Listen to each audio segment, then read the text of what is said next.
26 bishan soo socota ee September sanada 2021 waxaa loo dareerayaa doorashada hoggaanka sare ee dalka Jarmalka. Haddaba waa kuma qofka xiga ee u banayn doonto hogaamiyaha xukuumadda Jarmalka ee Angela Merkel haweeneyda 67 jirka ah. Waxaa dhawaan qabsoomi doona tartanka adag ee loogu jiro hanadashada xukunka sare ee dawladda Jarmalka laguna magacaabo Bundeskanzler ama Bundeskanzler oo ku xidhan hadba qofka hogaaminaya labiyo dhidhika uu yahay. waxaana haweeneydan ay soo hogaaminaysay Angela Merkel dalkani Jarmalka ay dhalatay 17 bishii 7 1954 waxaanay ku dhalatay magaalada Hamburg oo ka tirsanayd xilligaasi Jarmalkii bari oo loo yaqaanay DDR.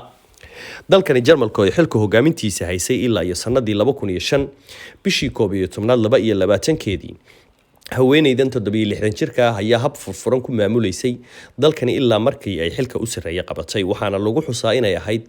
qofkii koobaad ee taariikhda Jarmalka soo mara ee hal mar qaabila qaxoonti malaayiin tiradoodu ay gaadhayso oo magangalyo doona kuwaasi u badnaa Suuriyan kadib dagaalkii qadhaadha ee dalkaasi Suuriya ka qarxay 2011. tartanka loogu jiro kursiga ay banaynayso Angela Merkel ayaa ah mid xamaasadiisa wata oo ay ku loolamayaan jamaahiir edag wadaag ah iyo kuwa kala ardaa ah oo u hanqaltaagaya in mar uun ay soo dhisaan xukuumad gacantooda ku timaada balse xisbiga CDU oo ay Angela Merkel ka tirsan tahay ayaa ah kan muddooyinkii ugu dambeeyay lahaa jaangoynta siyaasadda sare ee dalka Jarmalka. CSU waa xisbi ka dhisan gobolka koonfureed ee dalkan Jarmalka ee loo yaqaan Bayern waxaanu bahwadaag leeyahay CDU waxaana la isku dhahaa labadooda isbahaysiga CDU iyo SCU waxaana CSU hogaamiyo ah sooda oo ah madaxweynaha gobolka Bayern kaasi oo tartan adag ugu jiray bedelida Angela Merkel balse haatan ka tanaasulay. xidiga warbixinteenan aynu kaga hadlayno ee Armin Laschet loona filayo inuu bedelo Angela Merkel suxufi iyo siyaasi garyaqaan ah oo ka soo jeeda gobolka Northern Westfalen gaar ahaan Aachen loona yaqaano Aachener waxa uu dhashay 60maadkii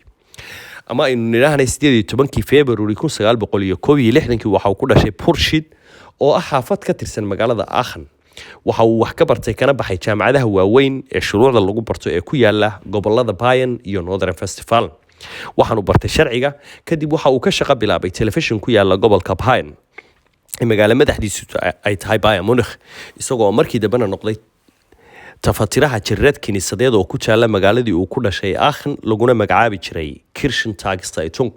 waxa uu noqday madaxweynaha gobolkaasi isagoo aakhirkii ku biiray golaha sharci dejinta ee dalkani Jarmalka 2007. waxa uu leeyahay xaas lagu magacaabo Susanna Laschet oo ay wada baran jireen sharciga sanadii 1985 ayay isla aqal galeen waxaana wiilkoodii koobaad u dhashay 4 sanadood kadib aqalgalkooda oo ku beegnayd 1989 wiilkaasi oo imika baraha bulshada caanka ah gaar ahaan qaybta Instagram-ka oo ay ku xidhan yihiin ku dhawaad 100,000 oo taageere. waxa uu leeyahay aabahani 3 caruur ah 2 wiil iyo gabadh. Armin Laschet waxa uu ka tartamayaa CDU isagoo ah musharax xisbigiisu ay wataan kaasi oo ay 100% u badan tahay inuu noqdo bedelaha Angela Merkel oo ahayd haweeneydii ugu horeysay ee hogaamisa dalkani Jarmalka isla markaana ah ra'iisul wasaarihii ugu muddada dheeraa oo 16 sanadood ka badan xukunka dalkani Jarmalka ra'iisul wasaare ka ahaa kana talinayay xafiiska ku yaala magaalada Berlin caasimadda dalkani Jarmalka. haddaba 26 bisha 9 ee sanadan 2021 ayaynu ogaan doonaa qofka ra'iisul wasaaraha noqonaya ee bedelaya Angela Merkel iyadoo saadaashu u badan tahay Armin Laschet. kulanti dambe waa Mustafa Xaaji Aadan iyo Mustafa Show oo idin la sidaas iyo fi amaan Allah.